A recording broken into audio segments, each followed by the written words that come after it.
भक्तों, चाहे मर जाना, पर सावन में ये 5 गलती भूल कर भी मत करना। चाहे आपके आगे मौत ही क्यों ना खड़ी हो, लेकिन सावन में ये 5 बुरे काम मत करना। पूरे सावन सोमवार का लाभ नष्ट हो जाएगा। और सावन में बैंगन क्यों नहीं खाते? सावन व्रत में क्या क्या खाना चाहिए भक्तों? सावन में हल्दी से क्यों बचा जाता है? और सावन सोमवार का व्रत ये 3 महिलाएं क्यों नहीं रख सकती? ये सभी बातें आज हम इस सावन की इस वीडियो में बताएंगे। लेकिन उससे पहले कमेंट बॉक्स में भगवान शिव जी का जयकारा लगाते हुए हर हर महादेव जरूर लिखें, लाइक जरूर करें। भगवान शिव जी की भक्ति का यह सफर बहुत ही अद्भुत है, इसलिए इस वीडियो को एक पल के लिए भी छोड़कर मत जाना, क्योंकि शास्त्रों में लिखा है कि अधूरी जानकारी हमेशा सर्वनाश का कारण ही बनती है। भक्तों, वर्ष 2026 में सावन का पावन महीना 30 जुलाई दिन गुरुवार से प्रारंभ होकर 28 अगस्त तक रहेगा। यह महीना भगवान शिव जी और माता पार्वती की उपासना के लिए अत्यंत शुभ और मंगलकारी माना जाता है। इस वर्ष सावन के दौरान कुल 4 सोमवार व्रत पड़ रहे हैं, जिनका विशेष धार्मिक महत्व है।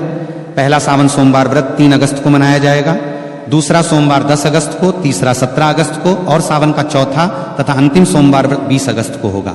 सावन का समापन 28 अगस्त 2026 को हो रहा है, जो कि रक्षाबंधन का पर्व है। इसी दिन बहनें अपने भाइयों की कलाई पर रक्षा सूत्र यानी राखी बांधकर भाई बहन के अटूट प्रेम और विश्वास के त्योहार को मनाएंगी। सावन का पहला दिन यानी 30 जुलाई भगवान श्री हरि विष्णु की कृपा प्राप्ति के लिए भी बहुत दुर्लभ और शुभ संयोग लेकर आ रहा है। पौराणिक मान्यताओं के अनुसार सावन के पूरे महीने में शिव भक्त शिवलिंग पर जल और बेलपत्र अर्पित करके सुख समृद्धि, सौभाग्य और दीर्घायु का आशीर्वाद प्राप्त करते हैं। ये समय सुहागिन महिलाओं के लिए अखंड सौभाग्य के नियमों का पालन करने और मंगला गौरी व्रत के माध्यम से पति की उन्नति की कामना करने के लिए सबसे बेहतर माना गया है। अतः 30 जुलाई से शुरू होने वाले इस पवित्र माह में श्रद्धा, नियम और पूर्ण सात्विकता के साथ महादेव की शरण में जाकर कोई भी भक्त अपनी हर मनोकामना पूरी कर सकता है। सावन का महीना कोई साधारण महीना नहीं है। ये ब्रह्मांड के रचयिता, पालनकर्ता और संहारक साक्षात देवों के देव महादेव का काल है। हमारे हिंदू पंचांग के अनुसार जब भगवान विष्णु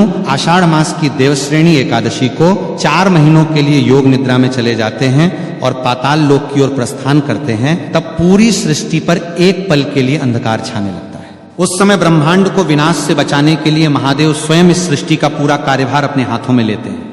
इस साल सावन की शुरुआत एक बेहद अद्भुत, दुर्लभ और तांत्रिक संयोग के साथ हो रही है। इस बार जितने भी सावन सोमवार PRH रहे हैं, वे सभी अपने आप में तंत्र मंत्र और अघोर शक्तियों को समेटे हुए हैं। शास्त्रों में लिखा है कि सावन के सोमवार का व्रत रखने से इंसान के 7 जन्मों के संचित पाप भस्म हो जाते हैं। जो कुंवारी कन्याएं इस व्रत को रखती हैं, तो उनकी कुंडली के सारे ग्रह दोष शांत हो जाते हैं और उन्हें साक्षात शिव जैसा ही वर प्राप्त होता है। जो विवाहित महिलाएं इसे रखती हैं, तो उनके सुहाग पर आने वाली अकाल मृत्यु और यमराज की छाया भी दूर भाग जाती है। लेकिन याद रखिए, सावन सोमवार की पूजा जितनी सरल और मनमोहक दिखती है, इसके अदृश्य नियम उतने ही करें खतरनाक और भयानक है। यदि कोई व्यक्ति बिना नियमों को जाने केवल समाज को दिखाने के लिए या अहंकार में यह व्रत रखता है, तो उसे पुण्य की जगह महादेव के तीसरे नेत्र के क्रोध का सामना करना PRH सकता है। शिवलिंग पर जल चढ़ाने का वो भयानक सच जो कोई नहीं बताता। जब हम सावन के महीने में शिव मंदिर जाते हैं, तो हमारी आदत होती है कि हम जल का लोटा लेकर सीधे शिवलिंग की तरफ द्वार पड़ते हैं।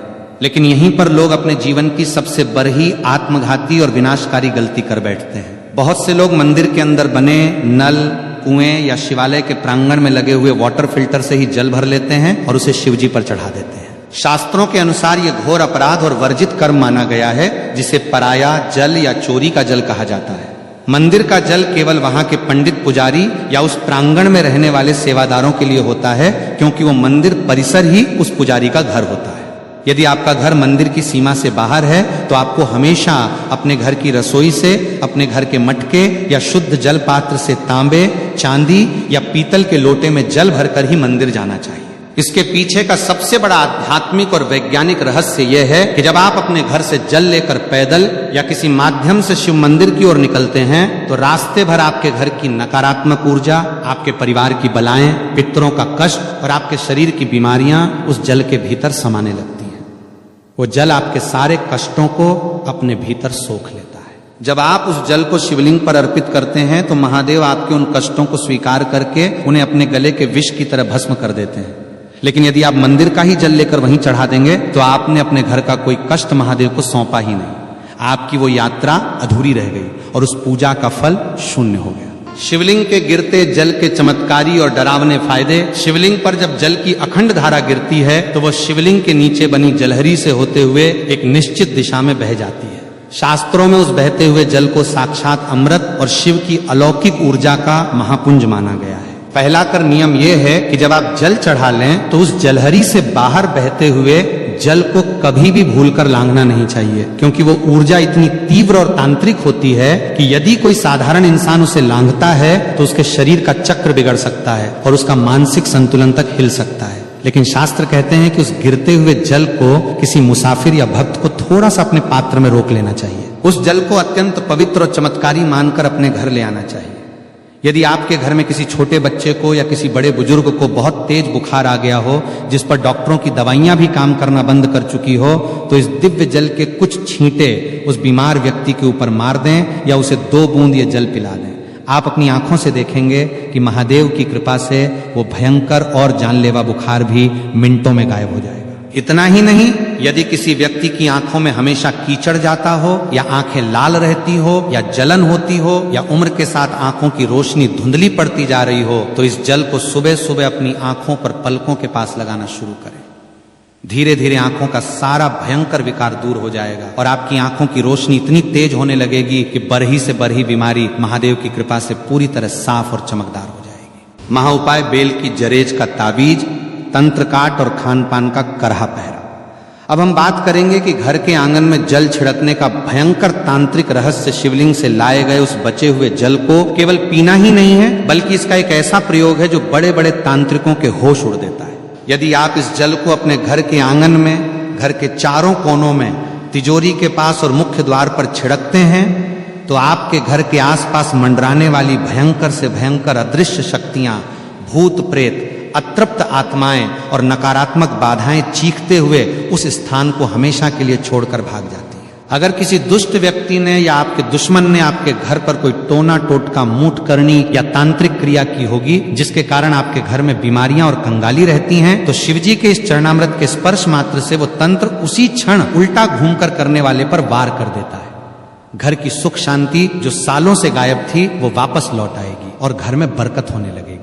लेकिन एक डरावनी चेतावनी याद रहे कि इस जल को कभी भी पैर नहीं लगना चाहिए और ना ही इसे किसी गंदे या अशुद्ध स्थान पर रखना चाहिए और ना ही इसे बाथरूम के आसपास ले जाना चाहिए, अन्यथा इसके परिणाम बहुत ही भयानक और विनाशकारी हो सकते हैं। जल और दूध में क्या मिलाकर चढ़ाएं और धतूरे का गुप्त गणित भोलेनाथ को प्रसन्न करने के लिए केवल सादा जल ही काफी है, क्योंकि भोले बाबा आशुतोष हैं। लेकिन यदि आप अपने जीवन की किसी विशेष और बहुत पुरानी और अधूरी मनोकामना को पूरा करना चाहते हैं तो जल में कुछ विशेष गुप्त वस्तुएं मिलाना अनिवार्य है। सावन के महीने में यदि आप शिवलिंग पर गन्ने का ताजा रस या जूस चढ़ाते हैं तो माता लक्ष्मी जी आपके घर में साक्षात बंध जाती है और दरिद्रता कितनी भी बड़ी हो या कर्ज का पहाड़ कितना भी ऊंचा हो, वो महादेव के सामने घुटने टेक देता है। यदि आपको लगता है कि आपके घर में पितृदोष है या राहु केतु की महादशा चल रही है या बनते काम एन वक्त पर बिगड़ जाते हैं, तो जल के अंदर थोड़े से काले तिल मिलाकर AUM नमः शिवाय का 108 बार जाप करते हुए शिवलिंग पर अर्पित करें। अब बात करते हैं शिवजी के सबसे प्रिय और खतरनाक फल धतूरे की। लोग अनजाने में पैरों से तोड़कर जितने मर्जी धतूरे शिवलिंग पर सजा देते हैं, जो कि पूरी तरह गलत और वर्जित है। शास्त्रों के अनुसार शिवलिंग पर धतूरा को हमेशा विषम संख्या में ही चढ़ाना चाहिए, जैसे कि केवल 1, 3 या 5 धतूरा। असल में इंसान के भीतर छिपे काम, क्रोध, लोभ, मोह और अहंकार का प्रतीक है। जब आप विषम संख्या में धतूरा चढ़ाते हैं तो आप अपनी इन मानसिक बुराइयों और जहर को महादेव के चरणों में सौंप रहे होते हैं। इसके साथ ही सावन में पंचामृत का भोग लगाना चाहिए, जिसमें शुद्ध गाय का कच्चा दूध, गाढ़ा दही, घर का निकाला हुआ घी, शुद्ध शहद और मिश्री की शक्कर शामिल हो। यह सभी सामग्री शिवजी को तृप्त करती है। लेकिन याद रखें कि पंचामृत में कभी भी बाजार की डिब्बा बंद या मिलावटी चीजों का इस्तेमाल भूलकर भी ना करें। व्रतधारियों के लिए तो दूध पीने की सख्त मनाही का वैज्ञानिक और धार्मिक सच सावन के महीने में व्रत रखने वाले भक्तों को एक ऐसी गुप्त बात का ध्यान रखना चाहिए जो अक्सर लोग अनदेखा कर देते हैं और बाद में पछताते हैं। यदि आपने सावन सोमवार का व्रत रखा है या पूरे सावन के नियम का पालन कर रहे हैं तो आपको भूल कर भी दूध का सेवन नहीं करना चाहिए। इसके 2 बहुत बड़े और ठोस कारण हैं। पहला कारण पूरी तरह धार्मिक है। सावन के महीने में दूध पूरी तरह से भगवान शिव को समर्पित होता है। क्योंकि समुद्र मंथन के समय निकले विष के कारण उनके कंठ में जो भयंकर जलन हो रही थी उसे शांत करने के लिए सभी देवताओं ने उन पर दूध और जल चढ़ाया था। जो चीज सीधे भगवान को अर्पित की जा रही हो उसे व्रतधारी स्वयं ग्रहण नहीं कर सकता, इसे उच्छिष्ट या दोष माना जाता है। दूसरा कारण वैज्ञानिक और डरावना है। सावन में चारों तरफ भारी वर्षा होती है जिससे जमीन पर अजीबोगरीब की माकोर फंगस और जहरीली घास उगाती है। जब गाय और भैंस इस घास को चरती हैं तो वो विषैला तत्व उनके दूध में भी आ जाता है। सावन के दिनों में इंसान की जठराग्नि यानी पाचन शक्ति बहुत कमजोर होती है, इसलिए इस समय दूध पीना साक्षात पेट की भयंकर बीमारियों और विष को न्योता देना है। ये दूध केवल छोटे बच्चों, असहाय बुजुर्गों या भयंकर रूप से बीमार लोगों को ही दिया जाना चाहिए, क्योंकि उनके जीवन की रक्षा के लिए शास्त्रों में विशेष छूट है। एक स्वस्थ व्रतधारी अगर सावन में दूध पीता है तो उसका व्रत तत्काल प्रभाव से दूषित और खंडित हो जाता है। कुत्तू के आटे का डरावना सच की है मकोर है और व्रत टूटने का भय। व्रत के दौरान लोग फलाहार के नाम पर कुत्तू के आटे की पूरियां, पकौड़ियां, पराठे या हलवा भरे चाव से खाते हैं और सोचते हैं कि उन्होंने बहुत पवित्र भोजन किया है। लेकिन क्या आपको पता है कि बाजार में मिलने वाले कुत्तू के आटे में एक ऐसा डरावना रहस्य छिपा है जो आपके व्रत को पूरी तरह नष्ट करके आपको नरक का भागी बना सकता है। कुत्तू का आटा काफी समय पहले पीसकर बोरियों में बंद करके रखा जाता है, जिसके कारण नमी पाकर उसके भीतर बहुत ही बारीक, सूक्ष्म और छोटे छोटे कीड़े मकोड़े पैदा हो जाते हैं, जिन्हें बिना गौर किए नग्न आंखों से देखना नामुमकिन सा होता है। यदि आप बाजार से पैकेट या खुला आटा लाकर बिना उसे अच्छी तरह जांचें और बिना बहुत बारीक छलनी से छाने सीधे तेल में तलकर इस्तेमाल कर लेते हैं तो अन्न जाने में आप उन सैकड़ों जीवित जीवों और कीड़ों को भी पकाकर खा जाते हैं। शास्त्रों में साफ साफ लिखा है कि व्रत के दौरान यदि आपके पेट में एक भी कीड़ा या जीव चला गया तो वो मांस भक्षण यानी मांस खाने के बराबर माना जाएगा। जैसे ही आपने अनजाने में भी उस मांस रूपी की को खाया तो आपका व्रत उसी क्षण पूरी तरह टूट गया और आपको व्रत के पुण्य की जगह जीव हत्या का भयंकर पाप लग गया और आपका मानस पूरी तरह अपवित्र हो गया। इसलिए जब भी कुत्तू के आटे का प्रयोग करें, लेकिन उसे पहले धूप में सुखाएं और बारीक छलनी से 3 बार छानें और पूरी तरह आश्वस्त होने के बाद ही खाएं। व्रत में नमक के नाम पर केवल और केवल शुद्ध सेंधा नमक का ही प्रयोग होना चाहिए। साधारण समुद्री नमक का एक दाना भी व्रत को नष्ट कर देता है।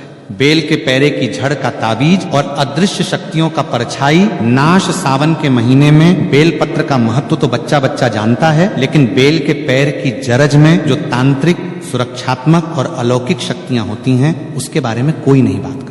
सावन के किसी भी सोमवार को सुबह सूर्योदय से पहले उठकर स्नान करके बेल के प्राचीन वृक्ष के पास जाएं, वहां धूप दीप जलाकर प्रार्थना करें और उसकी जड़ का एक छोटा सा टुकड़ा कुल्हार ही या लोहे से नहीं बल्कि लकड़ी या हाथ से प्यार से तोड़कर ले आए। उस टुकड़े को गंगाजल और गाय के कच्चे दूध से धोकर पहले शिवलिंग पर स्पर्श कराएं और फिर उसे महादेव का प्रसाद मानकर वापस ले लें। इसके बाद उस चको, चांदी, तांबे या पीतल के किसी ताबीज के अंदर भरकर काले या लाल धागे की मदद से अपने गले में या दाहिनी बाजू पर बांध लें।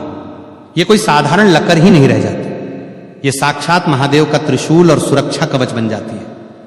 इस ताबीज को पहनने के बाद दुनिया का कोई भी ओझा तांत्रिक, कोई भी बुरी नजर, मूठ, भूत, प्रेत, डाकनी, शाकनी या हवा में घूमने वाली नकारात्मक शक्ति आपके आसपास भी नहीं भटक सकती। यदि आपको रात में डरावने सपने आते हैं, अचानक छाती पर वजन महसूस होता है या आपको लगता है कि आपके ऊपर किसी ने कुछ टोना कर दिया है, तो ये JRH उस पूरी बला को अपने भीतर सोख लेगी। इसे पहनने के बाद आपका रुका हुआ कारोबार, आपकी नौकरी और आपका जीवन बहुत तेजी से सफलता की ऊंचाइयों की ओर बढ़ने लगेगा। वैवाहिक जीवन के करे प्रतिबंध वर्जित कर्म और महादेव की परीक्षा के संकेत और पतितप के रिश्ते का वह करवा सच जिससे व्रत सफल या निष्फल होता है, भगवान शिव और माता पार्वती इस पूरी सृष्टि के सबसे पहले, सबसे आदि और सबसे आदर्श पतिपत्नी है। इसलिए सावन के व्रत में पतित के आपसी व्यवहार और मानसिक पवित्रता का बहुत गहरा और सीधा संबंध होता है। जो पतित सावन के महीने में या विशेषकर सोमवार के व्रत के दिन आपस में गाली गलौज करते हैं या एक दूसरे को नीचा दिखाते हैं, ताने मारते हैं या आपस में भयंकर लड़ाई झगड़ा और क्लैश करते हैं, उन्हें सावन का व्रत रखने का कोई अधिकार नहीं है। यदि ऐसी अशांत स्थिति में आप भूखे रहकर व्रत रखते भी हैं तो महादेव आपके उस व्रत को कभी स्वीकार नहीं करते। आपका भूखा रहना केवल एक शारीरिक प्रताड़ना और नाटक बनकर रह जाता है और आपके पुण्य की सारी ऊर्जा उसी क्षण नष्ट हो जाती है।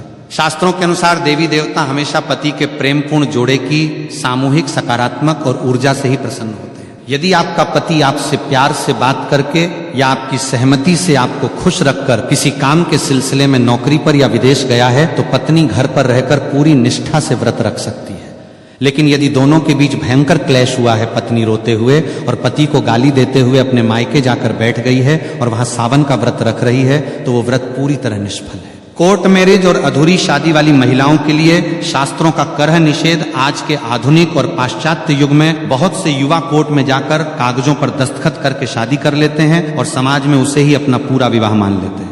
लेकिन सनातन शास्त्रों, वेदों और हिंदू धर्म के अनुसार कोर्ट मैरिज एक पूरी तरह अधूरा और केवल कानूनी विवाह है। धार्मिक नहीं, जब तक पवित्र अग्नि को साक्षी मानकर वैदिक मंत्रोवार के बीच कन्यादान और 7 फेरे नहीं लिए जाते, तब तक वो विवाह आध्यात्मिक रूप से पूर्ण नहीं माना जाता। शास्त्रों के अनुसार ऐसी अधूरी शादी वाली महिलाओं को सावन का मुख्य और कर व्रत रखने से बचना चाहिए, क्योंकि जब तक विवाह के 7 फेरे पूरे नहीं होते तब तक महिला को अपने पति के आधे पुण्य की प्राप्ति नहीं होती और ना ही वो धार्मिक रूप से अर्धांगिनी कहलाती है।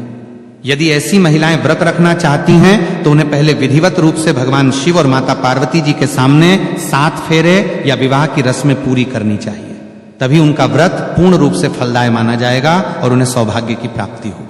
कुंवारी कन्याओं और विवाहित महिलाओं के लिए शिवलिंग स्पर्श का रहस्यमय नियम सावन के महीने में कुंवारी कन्याएं मनचाहा और संस्कारी वर पाने के लिए और शादीशुदा महिलाएं अपने पति की लंबी उम्र तथा अखंड सौभाग्य के लिए व्रत रखती हैं।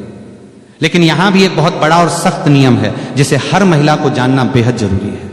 कुंवारी कन्याओं को पूजा करते समय भूलकर भी शिवलिंग का सीधा स्पर्श नहीं करना चाहिए। इसके पीछे का रहस्य बहुत ही गहरा है। शिवलिंग साक्षात महादेव की निराकार, अनंत और अत्यंत तीव्र ऊर्जा का केंद्र है। कुंवारी कन्याओं का शरीर और उनकी आंतरिक ऊर्जा इस तीव्र ब्रह्मांडीय प्रभाव को सीधे संभालने के लिए तैयार नहीं होती, जिससे उनके जीवन में अनजाने में मानसिक अशांति या स्वास्थ्य संबंधी समस्याएं आ सकती हैं। कुंवारी कन्याओं को हमेशा माता पार्वती की मूर्ति या शिवलिंग के नीचे बनी जलहरी का स्पर्श करना चाहिए और दूर से ही जल अर्पित करना चाहिए।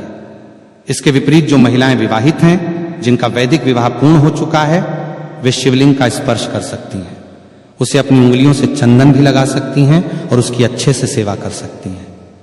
इन नियमों का पालन न करने से पुण्य की जगह दोष लग जाता है। सावन में मिलने वाले वो डरावने संकेत जो बताते हैं कि महादेव आपसे प्रसन्न हैं, जब आप पूरी निष्ठा कर नियमों और शुद्ध अंतःकरण के साथ सावन का व्रत रखते हैं तो महादेव आपकी परीक्षा भी लेते हैं और साथ ही साथ आपको कुछ ऐसे दिव्य और अलौकिक संकेत देते हैं जिन्हें देखकर कोई भी साधारण इंसान डर के मारे कांप उठेगा। यदि सावन के महीने में अचानक आपके घर के भीतर बेडरूम में या आंगन में कोई चमकीला काला नाग दिखाई दे या नाग नागिन का जोरा मस्ती करता हुआ दिखे तो घबराकर चीखे मत, भागे मत और ना ही किसी लाठी से उसे कोई नुकसान पहुंचाए। ये इस बात का बेहद खतरनाक, अचूक और साक्षात संकेत है कि स्वयं महादेव के गण आपके घर की सुरक्षा करने आ चुके हैं। इसका मतलब है कि आपकी भक्ति पूर्ण रूप से सफल हो चुकी है और आपकी कोई बड़ी अधूरी मनोकामना बहुत जल्द पूरी होने वाली है। इसी तरह यदि सावन के दिनों में अचानक आपके घर के मुख्य द्वार पर कोई भूखी गाय आ जाए या साक्षात नंदी महाराज आकर खड़े हो जाएं और अपनी पूंछ हिलाएं तो समझ जाइए कि महादेव स्वयं नंदी पर सवार होकर अदृश्य रूप में आपके दुखों का अंत करने आए हैं। आपको तुरंत भागकर उन्हें हरी घास, गुड़ या शुद्ध भोजन कराना चाहिए और उनके माथे पर कुमकुम का तिलक लगाना चाहिए। सावन के महीने में किसी प्राचीन शिव मंदिर के भीतर अचानक दीवार पर छिपकली का रेंगते हुए या आपके सामने गिरते हुए दिखना भी बहुत ही दुर्लभ और शुभ संकेत माना जाता है। ये अचानक होने वाले धन, आगमन और कर्ज मुक्ति का अचूक प्रतीक है। भीमराज और काली मधुमक्खी का रहस्यमय और तांत्रिक आगमन सावन के महीने में कई बार हमारे घरों में काले रंग का एक बरहा सा उड़ने वाला जीव आता है, जिसे ग्रामीण भाषा में कुछ लोग भीमराज कहते हैं या काली परही मधुमक्खी यानी भंवरा कहते हैं। इसकी गूंज बहुत तेज होती है। यदि ये जीव अचानक आपके घर में आकर कानों के पास गूंजने लगे या आपके पूजा घर में रखे दीपक के आसपास चक्कर काटने लगे तो डर कर उसे मारे नहीं। यह साक्षात माता दुर्गा के ब्राह्मणी रूप के आगमन का संकेत है। शास्त्रों में भंवरे और काली मधुमक्खी को माता ब्राहरी और मां दुर्गा का दूत माना गया है। इसका घर में आना इस बात का अकाट्य प्रमाण है कि आपके घर पर जो भी भयंकर तंत्र मंत्र, मूठ, नजर दोष या अलावला मंडरा रही थी उसे माता दुर्गा के दूतों ने स्वयं भस्म कर दिया है और अब आपके घर में सुख, समृद्धि, वैभव और असीम शांति का वास होने वाला है। महादेव को 56 भोग या सोने चांदी के बर्तनों की आवश्यकता नहीं है, वे तो केवल सच्चे भाव और जल के भूखे हैं। लेकिन जब आप अपनी श्रद्धा से उन्हें भोग लगाते हैं तो आपको शास्त्रों में लिखी सही विधि का पता होना चाहिए। सावन में शिवजी को कभी भी बाजार की मिलावटी, केमिकल युक्त या खोए की कृत्रिम मिठाइयों का भोग न लगाएं। यदि आप बर्फी का भोग लगाना चाहते हैं तो वो घर पर शुद्ध दूध से बनी खोए की होनी चाहिए और भूलकर भी उसमें चांदी का वर्क नहीं लगा होना चाहिए, क्योंकि चांदी का वर्क बनाने की प्रक्रिया में कई बार अशुद्ध और वर्जित चीजों का प्रयोग होता है जो महादेव को क्रोधित कर सकता है। शिवजी को दही का भोग लगाना अत्यंत शुभ माना गया है। खासकर सावन के तपते और उमस भरे मौसम में दही पूरी तरह से ताजा होना चाहिए। खट्टा खमीर उठा हुआ या बासी दही शिवलिंग पर चढ़ाने से घर में क्लेश और बीमारियां बढ़ती हैं। पंचामृत बनाते समय दूध, दही, घी, शहद और मिश्री को एक निश्चित पवित्र अनुपात में मिलाएं और उसे तांबे के बर्तन में कभी न रखें।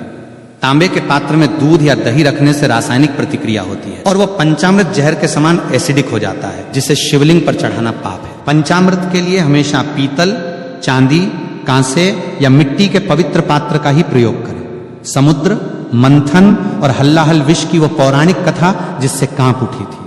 पूरी सृष्टि सावन के इस पावन, अलौकिक और डरावने एपिसोड के अंत में आइए सुनते हैं वो अमर पौराणिक कथा जिसे सुने या पढ़े बिना सावन का कोई भी व्रत, सोमवार की पूजा या उपवास कभी पूरी तरह फलदायी नहीं हो सकता। सतयुग के दौरान जब देवताओं और असुरों के बीच अमृत की चाह में ऐश्वर्य और अमृत प्राप्ति के लिए क्षीर सागर में समुद्र मंथन किया जा रहा था,